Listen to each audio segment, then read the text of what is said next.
Hi, I'm Colin from Tyne Valley Motorhomes, and this is the handover of an Auto Trail Tracker EKS, which is a 2012 model. So as we walk around the driver's side of the vehicle first, just underneath the skirt you've got your wastewater outlet. So anything you've put down a plug hole in the vehicle goes into a separate holding tank, and normally on the way out of the site you pull into the motorhome service bay where the wastewater dump is on the side. And just open it and drain the water off. Obviously in the winter it's very important you drain this down as well, as you wouldn't want it to freeze in the tank that's bolted to the chassis, because it would split the tank. Above you've got your mains connectivity point, so to connect the vehicle to the electrics, lift the collar, push it in, hook the vehicle first, then the sight, and then unhook if you just push the blue lever down to unhook the vehicle.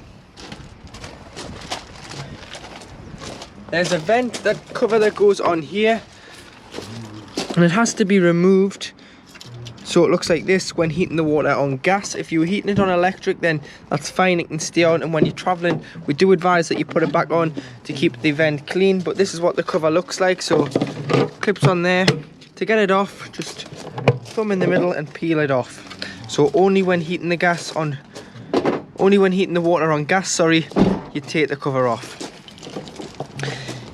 External shower point, so you've got a bullfinch connection with the vehicle, so as long as the pump's on you can go from cold to hot, but obviously you've got to have the hot water on. It's not instant hot water, and you can use that for showering the dog off or the bikes or the boots.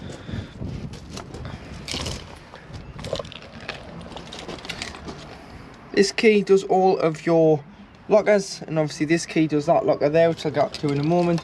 So this is your cassette loo, so ensure that the blade's closed on the bottom bowl of the toilet first, and you'll be able to lift up and slide it out.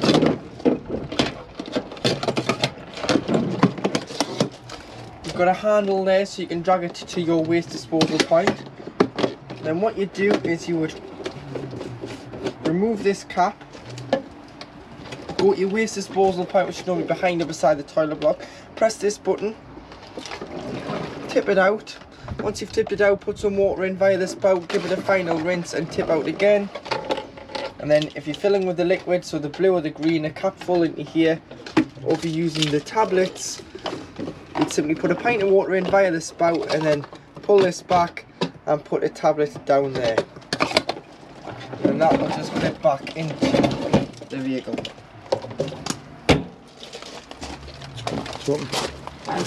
West alloy key, so this square key works here, and you've got storage throughout the back of the vehicle, so it's a handy place to put deck chairs and tables and various other bits and pieces that you don't want to carry inside the vehicle. And then on the back you've got your high level brake light, reverse camera, and then a bike rack. So a bike rack just pulls down.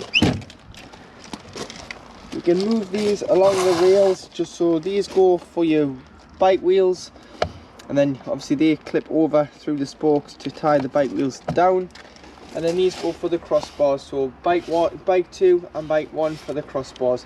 Then I would advise putting some sort of security around them, so a bike lock, just to be safe that you're not going to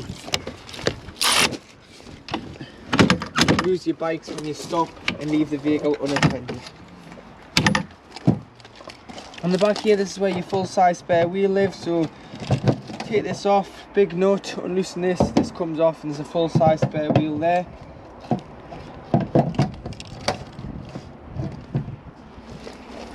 then come to the passenger side, you've got your external gas point, so again a bullfinch connection goes into there, so red bullfinch connection. Then you'll need some gas hose and some Jubilee clips to connect to the barbecue, and that'll run off the main bottle on board and save you carrying a spare. And this is your freshwater intake, so again opens with this key. This is how you fill with water. So you've got a lockable cap there, you put a hose pipe in there, so I'd advise going to carry a hose pipe and some hose ends, as it's just a brass tap on most sites. And you can fill with water, you fill it until it overflows, or until you're happy you've got enough water on board, which you can see on the control panel inside, which I'll show you in a moment. Central locking, so front button opens the cab, middle button locks everything, back button opens the habitation door, or of course you can lock and unlock manually. fridge vents, awning and awning light. In here you've got storage, which is just underneath your bench seat. And then to work these locks, there's a little mark, so you make sure the marks point at the bottom. Push in and turn once it stays in, so quarter of a turn, full turn on the lock opens your LPG, so liquid petroleum gas. That's a 6 kilogram bottle on there just for test. Make sure the bottle's strapped in, turned off when travelling, and to connect the pigtail to the bottle, it's opposite threads with it being gas, so left to tighten, hand tighten, then you'll need an adjustable spanner or gas spanner to nip it up that final few turns. Turn the bottle on, press the green button, which is a crash valve, for 3 seconds to allow the gas into the vehicle. Diesel filler, which is a lockable diesel filler cap with the main key on there to fill with fuel. And then you've got your tyre pressure, so 5 bar on the front, which is 72.3 psi, and 5.5 on the back, which is 79.5 psi. You've got a toolkit underneath your seat here, so jack and a brace of tonai, and then your engine battery lives underneath the floor. Bonnet race is on the side of the passenger dashboard. We'll have a look underneath the bonnet.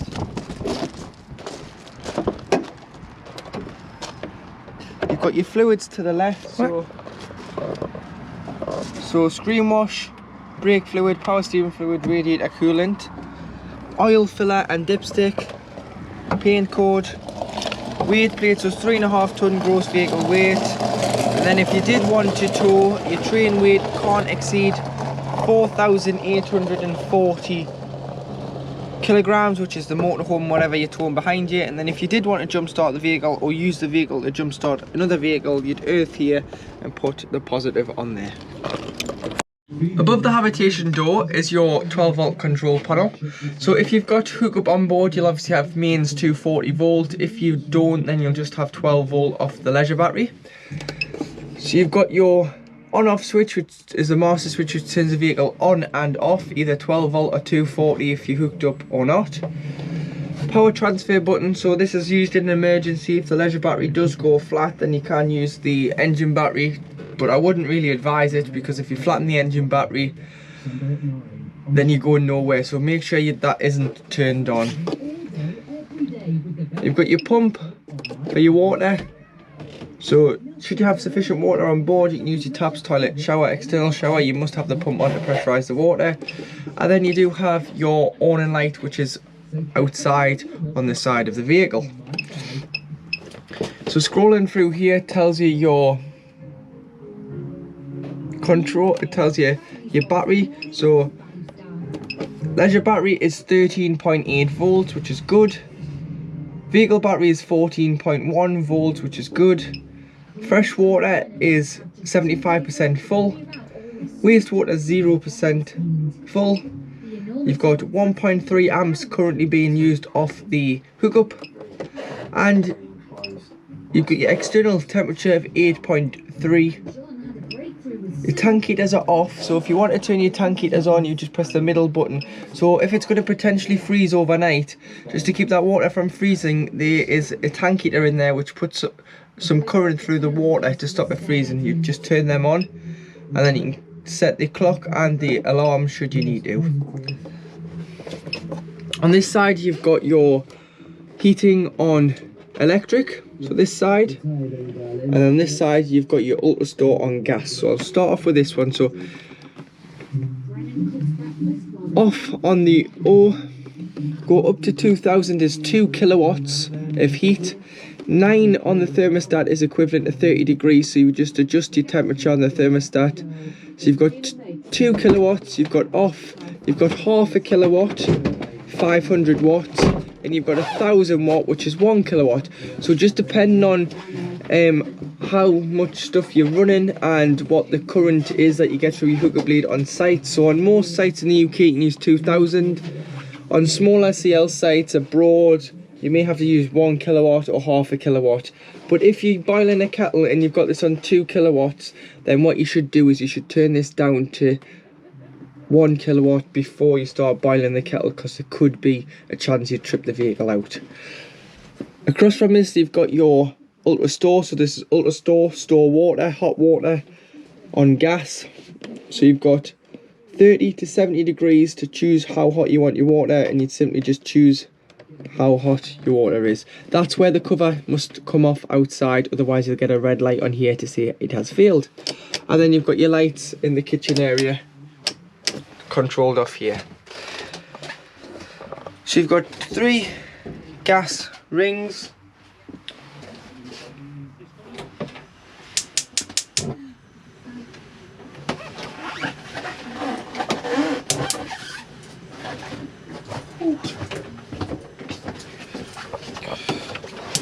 So 3 gas rings which are all lit there.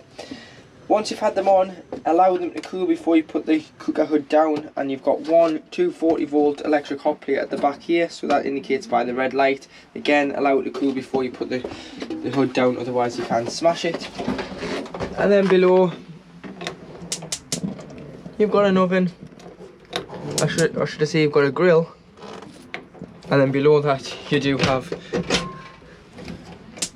your oven.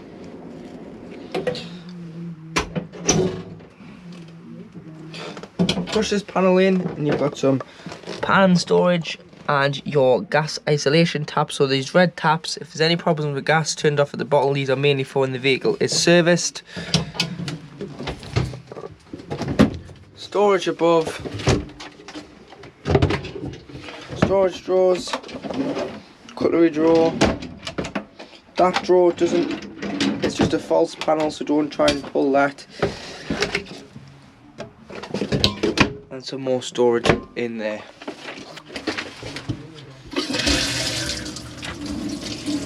Let's just show that your hot water's working. As you can see, the steam there, and the water pump is operating as it should. Next to your fridge is your storeway table. So it's dead easy to put up, the legs just fold up, and you can have that at the front in the lounge or outside should it be a nice day. And to operate your Dometic fridge, so you turn on and off on this side, so just press and hold. So that's turned off, press again to turn itself on. And then you've got mode this side, so it's like a double switched button. So at the moment we're on a picture of the hookup, which is mains 240 volt when hooked up.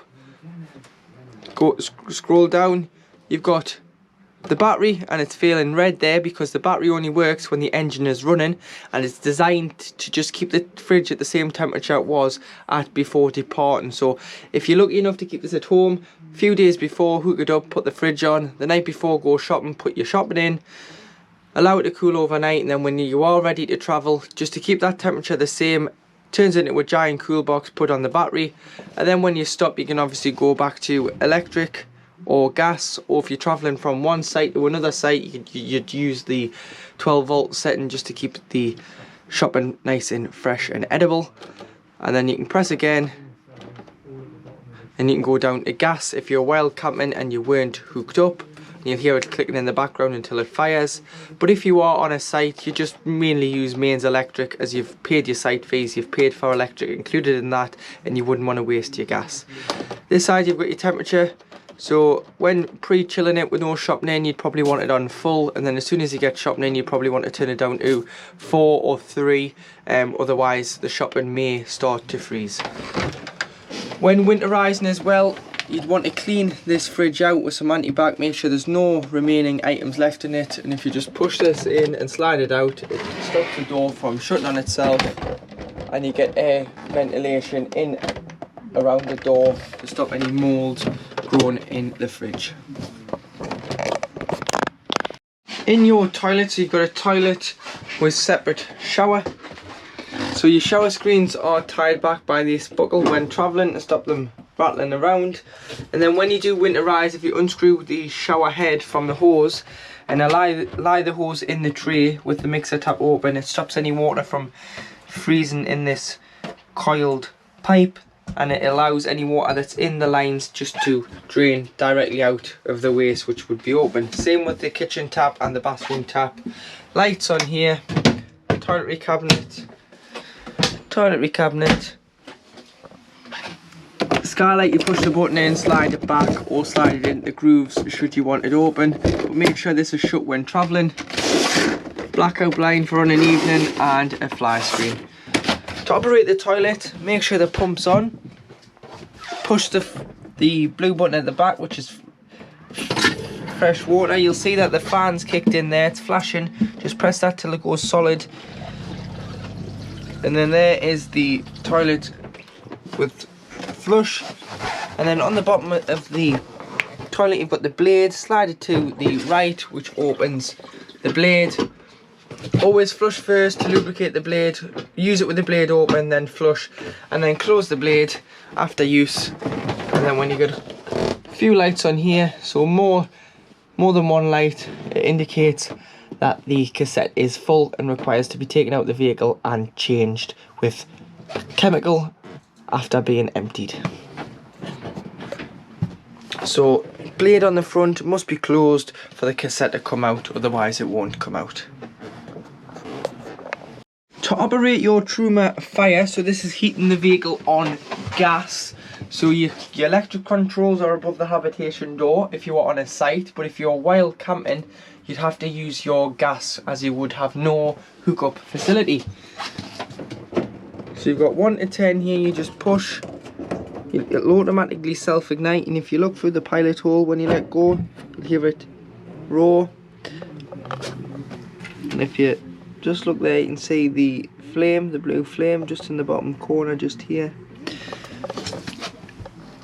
So you can choose your temperature this side, and then you've got a couple of options this side. So this is a 12 volt assisted fan. So when you're wild camping, a lot of people don't want to use this 12 volt assisted fan. It'll just convect out the front of the fire because they'll want to get the most they can out of the couple of days they can out of the leisure battery. So it will convect out the front. Put on A, which is automatic, it'll automatically filter itself around the various ducting of the vehicle until the thermostat picks up that it's hit the temperature that it's meant to be at, and it will stop. Put it on to the line, which is manual mode. It'll continue to blow itself around the vehicle until you intervene. And then you've got 1 to 5, which is just your fan. So 5 you can hear it quite loud, 1 you can't. Or if you're if it's really cold and you're away in the winter, you can of course have the gas on and electric together. And what that'll do is it'll just bring the vehicle to temperature a lot quicker than it would with just the electric on its own. So normally you would give it 20 minutes with both sources together, and then you'd be turning the gas off and just allowing the electric to carry it. But if you're wild camping, you would just use the gas on its own. But do be careful that you don't catch yourself if you allowing it to convect out the front, because all these fins get very warm and you wouldn't want to catch any clothing on the fire when it's convecting out the front. So above your lounge, just behind the driver's seat and a few overhead lockers, you've got a status TV aerial. So if you're struggling to get a signal, you'd loosen the nut off, push the stem up, and then use the toggle to direct the aerial on the roof. But the best thing to do is look where the other motorhomes and caravans are pointing on your site, and always make sure when you're travelling that it's pulled securely into the vehicle and the nut is fastened, just to stop the wind from ripping the aerial off the roof. And at the back you've got a booster there, so you can boost it should it be too weak or too strong for a better picture and signal. In this side you've got your power supply unit. So you've got all your charger, your space heater and your water heater on electric, which works with the 240 hookup. You've got your MCBs and RCDs on mains electric, and on this side you've got all your 12 volt fuses, which are listed on here. So it would be a good idea to carry some spares. And then this just imitates the control panel, and you've got a system shutdown button, so you can press that button and that'll turn off everything to stop the vehicle leisure battery from being drained. But it'll also turn off the head unit at the front, so if you take it for a drive and you can't get that on for reversing or for the radio, you know why, because you've turned that off. Entertainment system, so you need to turn this on for this monitor to work, which is your TV, which I'll get onto in a second. If that wasn't on, this monitor has got no power to it, which is your TV screen, but I'll get onto how that operates when we're in the cab. And then you've got a build number here, so if you ever need parts, if you quote that number, we can put it into our systems through AutoTrail and we can find the part that your vehicle needs. Underneath your long bench seat behind the driver's seat, underneath this compartment here, is where your leisure battery lives, and you'll notice that there's a wire hanging out of it with a 20 amp fuse on. That's just your main battery fuse. So if anything happens with 12 volt, check the main battery fuse as well as the 12 volt fuses in the power supply unit in the overhead locker. So with the EKS you can use the 2 beds as singles by removing these 2 cushions, or you can use it as one big double bed. So by sliding them out, sliding both out to meet each other in the middle, and then what you do is you drop the, push these back, so push the base cushion back and drop the backrest in the middle. But I'd also turn the base cushions upside down as you get a flat surface to sleep on. Quite a tight snug fit, which you want so nothing moves, and there you have a large double bed. So to open the large roof light in the lounge, use the winder, wind it open and wind it shut. Make sure it's shut before you travel, like all the windows and skylines need to be. And then you do have a blackout blind and a fly screen. Just swivel the seats into the back, so both driver and passenger side. Just in the middle there, you'll see a little toggle. Pull it forward. If it does get stuck, you just need to pull the driving position forward to slide it into the rear, and you have that on both driver and passenger seats. So to work the TV, what you need to do is you go onto the home screen. Press TV in the bottom left hand corner. It'll bring the telly on, and then you need to retune it every time you move location. So you just go to menu, installation, OK, auto search, OK. Do you want to erase the last channel list? Yes you do. And it'll search and find as many channels as it can, and then when that toggle switches on, you'll have your monitor on as well, which will bring it through here as well. Then to change channel, all you need to do is go up and down the channels. So you can choose your channel there, so it's going, and it'll just move on to that channel slowly. And then for your volume, you just turn the head unit volume up. He's just doing this out of the goodness of his heart and because it's the right thing to do. And it'll come through the cab speakers.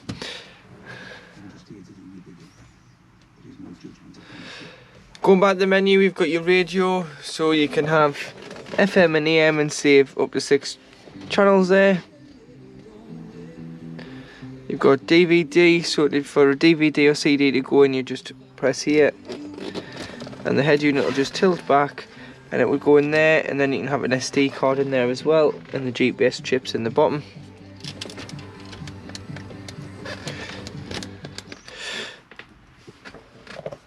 You've got Bluetooth, and you can connect your phone.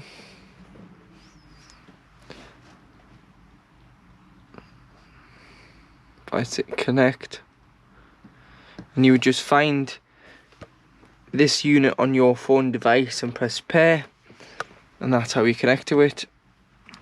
You've got iPod, so it's a micro jack there, so you will need an adapter to female USB for an iPhone or iPod to connect. Got GPS,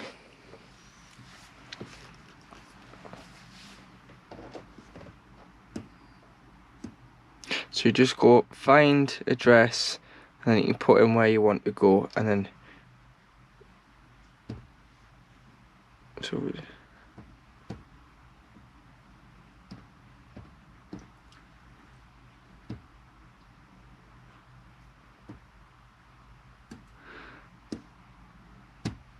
and then you just set it as a destination, like so. And then that's what you would see when you are travelling. Give you an ETA, 30 mile an hour road max, and speed, and so on.